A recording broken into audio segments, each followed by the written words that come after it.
নমস্কার, আমি astrologer Shubhankar Shastri.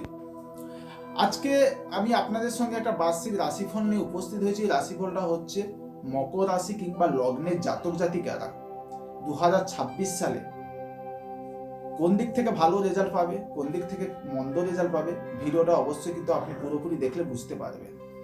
Video শুরু করার পূর্বে একটা কথা বলে দিচ্ছি, যারা এখনো পর্যন্ত আমার ভিডিওটি সাবস্ক্রাইব কিংবা লাইক কিংবা কমেন্ট করেননি অবশ্যই কিন্তু করে দেন।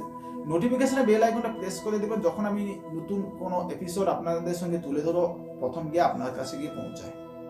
আজকে যে বিষয়টা নিয়ে আমি আপনাদের সঙ্গে উপস্থিত হয়েছি, 2026 সালে মকর রাশি কিংবা লগ্নে জাতক জাতিকারা কেমন রেজাল্ট পাবে। সবার প্রথম একটা কথা বলি, 2025 সাল সংখ্যাতত্ত্ব বা নিউমোলজি হিসাবে ছিল মঙ্গলের বছর। এই বছর কিন্তু অনেক অ্যাক্সিডেন্ট আমরা দেখতে পেয়েছি, কিংবা অনেক বিস্ফোরণ আমরা দেখতে পেয়েছি, কিংবা অনেক ল্যান্ড প্রপার্টি নিয়ে কিছু ভাই ভাইদের মধ্যে কিছু বন্ডিং সমস্যা আমরা দেখতে পেয়েছি, কিংবা হাজব্যান্ড ওয়াইফের মধ্যে দাম্পত্য জীবনে কিছু সমস্যা কিন্তু আমরা দেখতে পেয়েছি।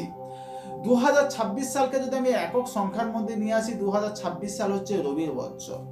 যে রবি আমাদের জীবনের সফলতার কারক গ্রহ, আমাদের জীবনের সফলতাকে দিয়ে থাকে রবি। রবি হচ্ছে আলোর প্রতীক, মান যশ খ্যাতির প্রতিষ্ঠা হচ্ছে এই রবি। অবশ্যই কিন্তু 2026 সালে মকর রাশিদের যথেষ্ট পরিমাণে ভালো অ্যাডভান্টেজ দেবে রবি। সব দিক থেকে ভালো অ্যাডভান্টেজ কিন্তু 2026 সালে কিন্তু রবি অবশ্যই কিন্তু দিবে। সাধারণত যারা গভর্নমেন্ট চাকরির জন্য চেষ্টা করছেন তাদের কিন্তু ভালো অ্যাডভান্টেজ কিন্তু এই বছর কিন্তু তারা পাবে। তো যারা রাজনৈতিকবিদ, রাজনীতিতে যারা যুক্ত আছেন তারা কিন্তু ভালো অ্যাডভান্টেজ এবছর কিন্তু পাবে, রবি কিন্তু অবশ্যই কিন্তু দেবে। সাধারণত আমি 4টে প্ল্যানেটকে ধরে আমি বার্ষিক রাশিফল আপনাদের সঙ্গে তুলে ধরি। প্রত্যেকটা ভিডিওতে কিন্তু আমি এই বার্ষিক রাশিফল আমি তুলে ধরি 4টা প্ল্যানেটকে নিয়ে। এই বৃহৎ 4টা প্ল্যানেট হচ্ছে বৃহস্পতি, শনি, রাহু, কেতু। বৃহস্পতি সাধারণত একটা রাশিতে 1 বছর থেকে থাকে, কিন্তু 2026 সালে আমরা বৃহস্পতিকে 3টি রাশির মধ্যে পাবো। জানুয়ারি থেকে মে মাস অব্দি বৃহস্পতি থাকবে রাশির 6ষ্ঠ ভাবের মধ্যে, মিথুন রাশিতে। জুন মাস থেকে অক্টোবর মাস অব্দি বৃহস্পতিকে দেখতে পাওয়া যাবে রাশির 7ম ভাবের মধ্যে, কর্কট রাশিতে। নভেম্বর আর ডিসেম্বর মাস, এই 2 মাস বৃহস্পতিকে দেখতে পাওয়া যাবে রাশির 8ম ভাবের মধ্যে, সিংহ রাশির মধ্যে। শনি পুরোটা বছর কিন্তু রাশির 3য় ভাবের মধ্যে থাকবে, মীন রাশিতে। রাহু আর কেতু, রাহু থাকবে রাশির 2য় ভাবের মধ্যে, কুম্ভ রাশিতে। কেতু থাকবে রাশির 8ম ভাবের মধ্যে, সিংহ রাশিতে। সাধারণত বৃহস্পতি জানুয়ারি থেকে মে মাস অব্দি রাশির 6ষ্ঠ ভাবের মধ্যে থেকে আপনাদের যারা জবের জন্য চেষ্টা করছেন, জব পাচ্ছিলেন না, কিন্তু সবার প্রথম একটা কথা বলি, 2025 সালে কিন্তু বৃহস্পতিকে মিথুন রাশির মধ্যে দেখতে পাওয়া গেছে, ঠিক আছে। কিন্তু 2026 সালেও প্রথম দিকে কিন্তু বৃহস্পতিকে মিথুন রাশির মধ্যে দেখতে পাওয়া যাচ্ছে। তবে এখন দেখুন, 2025 সালে বৃহস্পতি ছিল মিথুন রাশির মধ্যে, যে নক্ষত্র বা ডিগ্রিগত দিক থেকে কিন্তু এখন কিন্তু নক্ষত্র পরিবর্তন আর ডিগ্রিগত পরিবর্তন হওয়ার জন্য এখন যে বৃহস্পতি যে নক্ষত্র বা ডিগ্রিতে আছে, সে কিন্তু যথেষ্ট পরিমাণে ভালো রেজাল্ট কিন্তু বৃহস্পতি দিয়ে থাকে। এই 6ষ্ঠ ভাবের মধ্যে বৃহস্পতি কিন্তু মধ্যম প্রকৃতির রেজাল্ট দেয়। 6ষ্ঠ ভাবের মধ্যে বৃহস্পতি জানুয়ারি থেকে মে মাস অব্দি কিন্তু যখন থাকবে, তখন কিন্তু আপনাদের যোগাযোগের জায়গা যথেষ্ট পরিমাণে বৃদ্ধি করাবে। তো যারা জব নিয়ে চিন্তিত আছেন, জব পাচ্ছিলেন না, তাদের একটা জব পাওয়ার একটা চান্স কিন্তু আমি দেখতে পাচ্ছি যে এই বছরের প্রথমের দিকে কিন্তু দেখা দিতে পারে। তো যারা মেডিকেল লাইন নিয়ে কাজ করছেন, কিংবা নার্সিং লাইনের সঙ্গে যুক্ত আছেন, কিংবা হসপিটাল লাইনের সঙ্গে যুক্ত আছেন, তারা কিন্তু ভালো তাদের কর্মজীবনে গ্রোথ হওয়ার চান্স কিন্তু প্রচন্ড পরিমাণে রয়েছে 2026 সালে। বৃহস্পতি আপনার রাশির 6ষ্ঠ ভাবের মধ্যে 2য় ভাবে প্রভাবিত করার জন্য অর্থনৈতিক অবস্থা কিন্তু যথেষ্ট পরিমাণে ভালো করাবে। কিন্তু 2য় ভাবের মধ্যে রাহু থাকার জন্য হঠাৎ আপনাদের জীবনে কিন্তু অর্থ আসার চান্স কিন্তু রয়েছে। কিন্তু মুখের বাণিজ্য জায়গায় আপনাদেরকে একটু সংযত, মুখের বাণিজ্যের জায়গায় একটু আপনাদের একটু দেখে শুনে কথাবার্তা কিন্তু আপনাদেরকে বলতে হবে। মুখের বাণিজ্য জায়গায় কিছু সমস্যা আপনাদের চলে আসার সম্ভাবনা। 2য় ভাবের মধ্যে রাহু থাকার জন্য আপনাদের পারিবারিক জায়গায় কিন্তু সমস্যা কিন্তু তৈরি হয়ে যেতে পারে। তো 6ষ্ঠ ভাবের মধ্যে বৃহস্পতি থেকে আপনাদের কিন্তু যোগাযোগের জায়গা যথেষ্ট পরিমাণে বৃদ্ধি করাবে।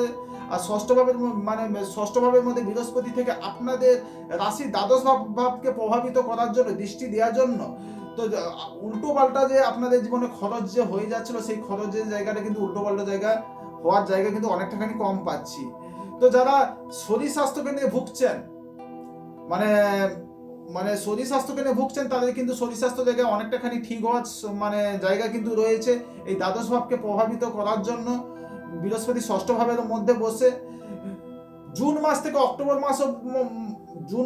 অক্টোবর মাসের মধ্যে যখন বৃহস্পতি আপনার রাশির সপ্তম ভাবের মধ্যে যাবে, মানে কর্কট রাশিতে, কিন্তু তখন আরও কিন্তু মানে মকর রাশির কিন্তু যথেষ্ট পরিমাণে আরও ভালো অ্যাডভান্টেজ দিতে শুরু করবে বৃহস্পতি।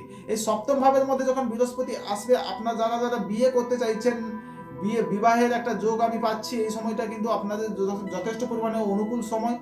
আর যারা প্রেম করে প্রেম করছেন, বিয়ে হচ্ছে না, তাদের কিন্তু এই সময় কিন্তু প্রেম থেকে বিবাহ হওয়ার সম্ভাবনা কিন্তু রয়েছে।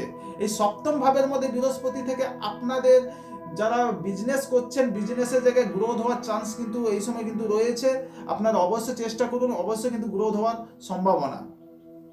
এই সপ্তম ভাবের মধ্যে বৃহস্পতি আপনাদেরকে যথেষ্ট পরিমাণে মানে আপনার পার্টনার, মানে আপনার যে অপোনেন্ট, তাদের সঙ্গে যে আপনাদের একটু অ্যাডজাস্টে বন্ডিং সমস্যা দেখা দিচ্ছিল, সেই জায়গাটা কিন্তু ভালো হওয়ার সম্ভাবনা কিন্তু রয়েছে। এই সপ্তম ভাবের মধ্যে বৃহস্পতি থেকে আপনার মানে বৃহস্পতির সপ্তম দৃষ্টি লগ্নভাব, মানে রাশির উপর দৃষ্টি দেওয়ার জন্য আপনাদের জায়গায় জ্ঞানের জায়গা যথেষ্ট পরিমাণে বৃদ্ধি করাবে। আপনাদের মানে যারা যারা মানে কি বলবো, আপনারা দেখবেন কাউকে জ্ঞান আপনারা ভালো করে দিচ্ছেন, কিন্তু তারা কিন্তু উল্টো বুঝছে, সেখান থেকে একটা শত্রুতা তৈরি। এই শত্রুতা জায়গায় কিন্তু যথেষ্ট পরিমাণে মানে সেখান থেকে রিলিফ আপনারা অবশ্যই কিন্তু পাবেন। কিন্তু নভেম্বর ডিসেম্বর এই 2 মাস আপনার রাশির অষ্টম ভাবের মধ্যে যখন বৃহস্পতি যাবে, মন মানসিকতা কিন্তু যথেষ্ট পরিমাণে চঞ্চল হয়ে, মানে চঞ্চল প্রকৃতি দেখা দিতে পারে এই সময়টা। এই অষ্টম ভাবের মধ্যে এই নভেম্বর ডিসেম্বর এই 2 মাস যখন বৃহস্পতি আপনার রাশির অষ্টম ভাবের মধ্যে যাবে, তখন দেখবেন এডুকেশনকে নিয়ে কিছু সমস্যা কিন্তু আপনাদের যারা যারা যারা এডুকেশনের সঙ্গে যুক্ত আছেন, তাদেরকে আমি একটু বলবো আপনারা একটু দেখে শুনে পড়াশোনা করুন। কেন মন মানসিকতা প্রচণ্ড পরিমাণে চঞ্চল হওয়ার জন্য এডুকেশনের দিক থেকে কিছু সমস্যা তৈরি হয়ে যেতে পারে। এই অষ্টম ভাবের মধ্যে বৃহস্পতি থেকে আপনাদের অর্থনীতি, মানে দ্বিতীয় ভাবের মধ্যে দৃষ্টি দেওয়ার জন্য এই অর্থনৈতিক অবস্থা সেই সময় কিছু ক্রাইসিস আপনাদের দেখা দিতে পারে। ঠিক আছে, তো যারা যারা বিশেষ করে সেই সময় দেখবেন আপনাদের দাম্পত্য জীবনে কিছু সমস্যা তৈরি হয়ে যেতে পারে, বা কিংবা আপনার মানে শ্বশুরবাড়ির সঙ্গে আপনার কিছু সমস্যা কিন্তু তৈরি হয়ে যেতে পারে।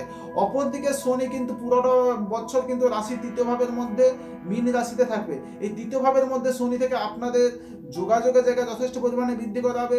আপনাদের চেষ্টার জায়গায় কিছু সমস্যা যে দেখা দিচ্ছিল, সেই চেষ্টার জায়গায় কিন্তু সমস্যা জায়গা থেকে আপনাদেরকে মানে চেষ্টা যথেষ্ট পরিমাণে ভালো হতে দেখা দিবে। কিন্তু একটা কথা বারবার বলছি, 27শে জুলাই থেকে 11ই ডিসেম্বর এই সময়টার মধ্যে কিন্তু শনি কিন্তু রেট্রোগেট মানে বক্রি হবে। এই সময়টা কিন্তু আপনাদেরকে একটু সতর্কভাবে চলা উচিত, কিংবা আপনাদের একটু দেখে শুনে সব কাজ কিছু মানে যে কোনো কাজ আপনারা যখন করতে যাচ্ছেন একটু দেখে শুনে করা উচিত। কেন এই সময়টা শনি কিন্তু আপনাদেরকে ততটা কিন্তু ভালো রেজাল্ট কিন্তু দেবে না। এই তৃতীয় ভাবের মধ্যে শনি থেকে মানে শনি তৃতীয় দৃষ্টি পঞ্চম ভাবের মধ্যে পড়ার জন্য আপনাদের সন্তানের হেলথের জায়গায় কিছু সমস্যা তৈরি করে দিতে পারে। দেখবেন আপনার যদি সন্তান মানে 1 মাস থেকে 10 বছরের মধ্যে হয়ে থাকে, তাদের কিন্তু ঠান্ডা লাগার টেন্ডেন্সি কিংবা অ্যালার্জির কিছু সমস্যা কিন্তু শনি কিন্তু আপনাদেরকে মানে ঠান্ডা লাগার টেন্ডেন্সি, মানে শারীরিক দিক থেকে কিছু সমস্যা কিন্তু আপনার সন্তানের দেখা দিতে পারে। এই তৃতীয় ভাবের মধ্যে শনি বসে তৃতীয় দৃষ্টি মানে আপনার রাশির পঞ্চম ভাবের মধ্যে ফেলার জন্য এই সময়টা দেখবেন আপনাদের মানে কি বলবো, যারা যারা মানে মানে উচ্চশিক্ষার সঙ্গে যুক্ত আছেন, তাদেরকে উচ্চশিক্ষা যথেষ্ট পরিমাণে ভালো দেখা দিবে, মানে আপনারা অবশ্যই পরিমাণে সফলতা পাবেন উচ্চশিক্ষা থেকে। শনি তৃতীয় ভাবের মধ্যে বসে নবম ভাবে দৃষ্টি দেওয়ার জন্য পিতার কিছু এই 27শে জুলাই থেকে 11ই ডিসেম্বর এই সময় একটু বাবার হেলথের জায়গায় কিছু সমস্যা তৈরি হয়ে যেতে পারে। এই সময়টা দেখবেন আপনাদের একটু আধ্যাত্মিকের প্রতি যথেষ্ট পরিমাণে মনোযোগ কিন্তু শনি আপনাদেরকে বাড়াবে। অপরদিকে মানে রাশি দ্বিতীয় ভাবের মধ্যে রাহু কিন্তু নভেম্বর মাস অব্দি কিন্তু থাকবে। এই দ্বিতীয় ভাবের মধ্যে রাহু যেমন মানে প্রচুর অর্থ দিয়ে থাকে, যেমন অর্থ দেয় তেমন অর্থটাকেও কেড়ে নেয়। এই দ্বিতীয় ভাবের মধ্যে যখন রাহু থাকবে, সেই সময়টা দেখবেন আপনাদের জীবনে হুটহাট করে জীবনে হঠাৎ ইনকাম কিন্তু আপনাদের জীবনে চলে আসবে। তো ইনকাম চলে এলো, কিন্তু টাকাটাকে মানে মানে সেভিংসের জায়গায় কিছু সমস্যা কিন্তু আপনাদের দেখা দিতে পারে। সেই সময় আপনাদের পারিবারিক কিছু সমস্যা, দেখা দিতে পারে, কিংবা আপনাদের রিলেটিভ রিলেশনের সঙ্গে কিছু সমস্যা দেখা দিতে পারে। এই দ্বিতীয়ভাবে মুখের বাণীর জায়গায় কিছু সমস্যা দেখা দিতে পারে, এটা নিয়ে আমি প্রথম বলেছি, মুখের বাণীর জায়গায় কিছু সমস্যা দেখা দিতে পারে। অপরদিকে কেতু মানে নভেম্বর মাস অব্দি আপনার রাশি অষ্টম ভাবের মধ্যে থাকার জন্য হেলথের জায়গায় আপনাদের সমস্যা দেখা দিবে। যারা 26 থেকে 40 বছরের মধ্যে আছেন, যেসব মকর রাশি জাতক জাতিকারা 26 থেকে 40 বছরের মধ্যে আছেন, তাদেরকে আমি একটা কথা বলবো, পেট নিয়ে কিন্তু যথেষ্ট পরিমাণে ভোগাবে আপনাদের। এই সময়টা দেখতে পাচ্ছি আপনাদের একটা অপারেশনের যোগ কিন্তু প্রচন্ড পরিমাণে রয়েছে। অবশ্যই কিন্তু অপারেশন হবে, এইটুকু বলে দিচ্ছি। যারা 26 থেকে 40 বছরের মধ্যে আছেন, যেসব মকর রাশি জাতক জাতিকারা, আপনারা একটু সাবধানে থাকবেন এই সময়টা। এই সময়টা অষ্টম ভাবের মধ্যে কেতু থেকে আপনাদের মনের মধ্যে অনেক মানে মানসিক ডিপ্রেশন কিন্তু যথেষ্ট পরিমাণে মানে দেখা দেবে। শারীরিক জায়গায় কিন্তু আমি ততটা কিন্তু ভালো পেলাম না মকর রাশি কিংবা লগ্নে জাতক জাতিকারা। কিন্তু যারা এডুকেশনের সঙ্গে যুক্ত আছেন, পড়াশোনার জায়গায় যথেষ্ট পরিমাণে ভালো দেখা যাচ্ছে। এই 27 জুলাই থেকে 11 ডিসেম্বর পড়াশোনার জায়গায়, সেই সময় যারা এডুকেশন মানে পড়াশোনা করছেন তাদের 27 জুলাই থেকে 11 ডিসেম্বর এই সময় একটু মন মানসিকতা, অস্থিরতা, মন মানসিকতা, চঞ্চলতা ভাবটা কিন্তু যথেষ্ট পরিমাণে দেখা দিচ্ছে। ততটা কিন্তু আমি খারাপ কিছু আমি পাচ্ছি না পড়াশোনার দিক থেকে। আপনারা যদি চেষ্টা করেন অবশ্যই কিন্তু ভালো এডুকেশনের দিক থেকে যথেষ্ট আপনারা সফলতা পেতে পারেন। দাম্পত্য জীবনের ক্ষেত্রে আমি বলবো, বিশেষ করে মানে শনি যখন বকরি হবে না, মানে 27 জুলাই থেকে 11 ডিসেম্বর, সেই সময়টা কিন্তু আপনাদেরকে একটু মানে কি বলবো, মুখ বন্ধ করে থাকতে হবে। দুজনের মধ্যে একজনকে মুখ বন্ধ করে থাকতে হবে দাম্পত্য জীবনের ক্ষেত্রে, তবেই গিয়ে দাম্পত্য জীবন আপনাদের ভালো যেতে পারে। ঠিক আছে? আর দুজন যদি মাথা গরমের টেন্ডেন্সি মানে বেশি হয়ে থাকে, সেই জায়গায় কিছু সমস্যা তৈরি হয়ে যেতে পারে। অর্থের জায়গায় যথেষ্ট পরিমাণে ভালো আমি দেখতে পাচ্ছি আপনাদের জীবনে। হঠাৎ ইনকাম এই 2026 সালে আপনারা কিন্তু পাবেন। কিন্তু আমি জানি 2025 সালে মকর রাশি কিংবা লগ্নে জাতক জাতিকারা মানে ততটা কিন্তু ভালো বেনিফিট পাননি। সব দিক থেকে আপনারা ততটা কিন্তু ভালো বেনিফিট পাননি। কিন্তু 2026 সালে আপনারা অবশ্যই মানে ভালো বেনিফিট পাবেন। জবের দিক ভালো বেনিফিট পাবেন, কিংবা বিজনেসের দিক থেকে ভালো বেনিফিট পাবেন। তো যারা পার্টনারশিপ বিজনেস করছেন তাদেরকে একটা কথা বলবো, আপনারা চোখ কান খোলা রেখে পার্টনারশিপ বিজনেস করবেন। কেন? সেই জায়গায় একটু সমস্যা আমি দেখতে পাচ্ছি, প্রচন্ড পরিমাণে আপনার মানে গুরুতর সমস্যা কিন্তু আমি দেখতে পাচ্ছি। কেমন লাগলো ভিডিওটা অবশ্যই কিন্তু জানান। এরপরে আমি আবার নতুন কিছু তথ্য নিয়ে আপনাদের সঙ্গে উপস্থিত হব। এই বার্ষিক রাশিফল কুম্ভ রাশি, মীন রাশি, এই দুটো রাশিফল কিন্তু আমার বাকি আছে। আমি চেষ্টা করছি দুদিনের মধ্যে দেওয়ার জন্য, কিন্তু কাজের চাপের জন্য আমি পারি না ততটা মানে ঠিকঠাকভাবে দিতে ভিডিওগুলো। এই বলে আমি আমার অনুষ্ঠান এখানে শেষ করছি। নমস্কার, ভালো থাকুন, সুস্থ থাকুন।